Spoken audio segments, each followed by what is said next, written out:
ये लल्लन टॉप है कि सुधरने का नाम ही नहीं लेता।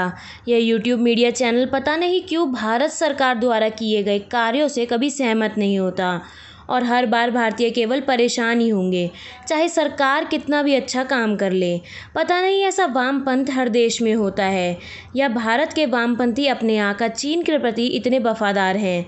तभी तो जब भारत ने 59 चीनी ऐप्स को बैन किया तो लल्लन टॉप ने सरकार को ही घेरने की कोशिश की। लल्लन टॉप ने इस मुहिम के लिए एक एक्सपर्ट को बुलाया जो हर तथ्य को चीन के पक्ष में दिखाता रहा।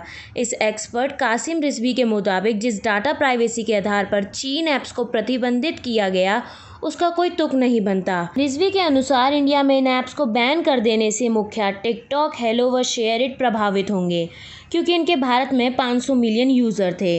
इन ऐप्स के जरिए करोड़ों भारतीयों का करियर बन गया था।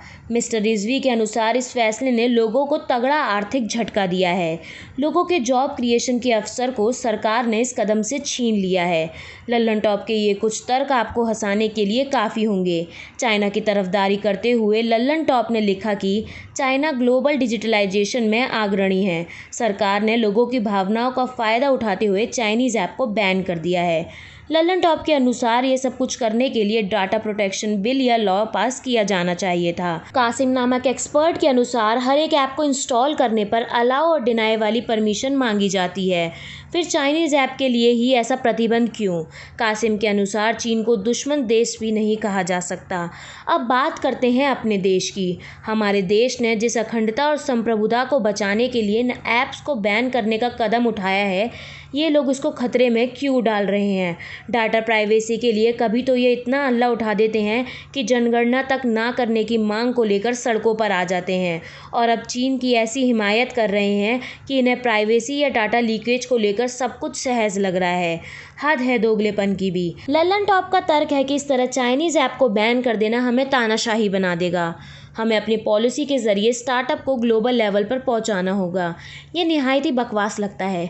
ज़रा सोचिए, आप ऐसे देश से दुश्मनी क्यों रखने से पीछे हटेंगे जो कभी आपका पक्ष ही नहीं ले सकता, जो देश आतंकवाद के पोशाक के रूप में कई तथ्य स्वीकारने को तैयार नहीं है, जो देश पाकिस्तान के ज़रिए अपने हितों को साधने में इतना मशगूल है कि उसे हर दूसरा देश एक बाज़ार दिखाई देता है तथा उस देश को इस चीज़ पर काफ़ी बड़ा गुमान है कि उसके उत्पादकों का विकल्प न होने के चलते हर देश उसकी हर एक अनुचित बात मानने के लिए बाध्य होगा। ऐसे देश के विरुद्ध खड़े होने में भारत को कोई शंका नहीं होनी चाहिए। इन लिबरल वर्ग तथा वामपंथियों को भी चाटुकारिता के लिए ऐसे मॉडल को चुनना कितना सही है, जरा विचार करें। हम तो मानते हैं कि प्रत्येक देश को और भी प्रतिबंध लगाकर चीन को उसकी हद दिखा देनी चाहिए। ऐप एक्सेस परमिशन से सर्विलांसेस, साइबर सिक्योरिटी को लीक कर चीन किसी भी सैनिक की मेंटल कंडीशन तथा उसकी लोकेशन का पता लगा लेगा।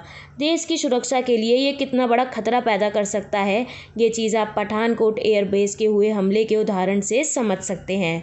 सुधरेंगे तो आप नहीं, लेकिन देश को गुलामी की तरफ भी मत ढकेलो। हे चीन साम्राज्य के प्रहरियों जो मेरे देश में बैठकर केवल चीन की ही वकालत कर सकते हैं।